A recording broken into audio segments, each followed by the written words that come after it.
Hi, my name is Jasmine, originally from the Bronx, New York area. My family and I relocated to South Carolina about a year ago. As I mentioned, I was born and raised in Bronx, New York. My mother was a Baptist minister, and so church was a large part of our lives. I was always in service, Sundays, Wednesdays, Saturdays, sometimes Mondays and Tuesdays, but we were always in church. Somewhere down the road, as I was growing up and after her passing, I veered off and started doing my own thing, made some bad decisions, maybe some poor choices. I strayed away from the church. I strayed away from God, most importantly. I strayed away from Jesus. And in my young adult years, I found myself kind of coming back, but not really committing fully because I still wanted worldly things. I wanted to chase after money and fun and entertainment.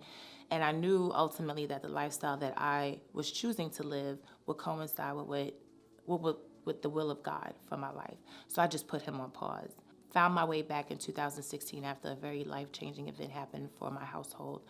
It humbled me, and I realized that I needed God in my life, and I realized that I was not going to move forward successfully living this life without God in my life and being present here for me.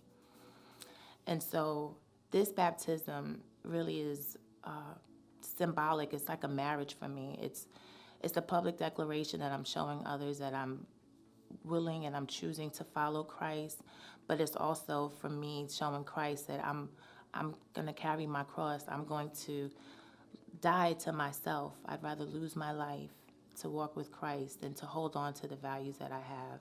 I want to thank my grandmother, who is now resting as she deserves, so God called her back so she could rest. I want to thank her, Ruth Genross. She's an amazing woman, a true woman of faith, and my faith is so strong because of watching her endure and conquer and just overcome so much. My children, who have given me unconditional love throughout their lifetime, I really appreciate them. All of the prayers, there have been so many people who have prayed for me, and I just sincerely thank those individuals. And most importantly, God. I thank God for his will. I thank him for his plan. I thank him for that scripture in Jeremiah that gives me the intended purpose. And I thank Jesus for his obedience, for following the will of God until death so that we can be made righteous and whole, and I can be here. Awesome, awesome.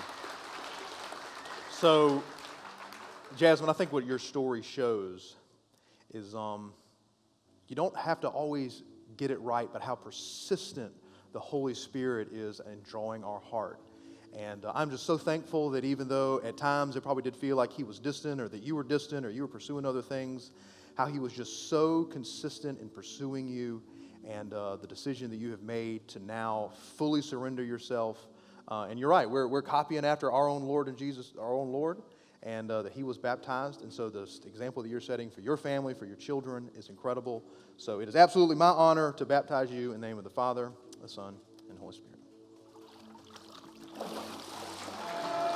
Congratulations. Awesome.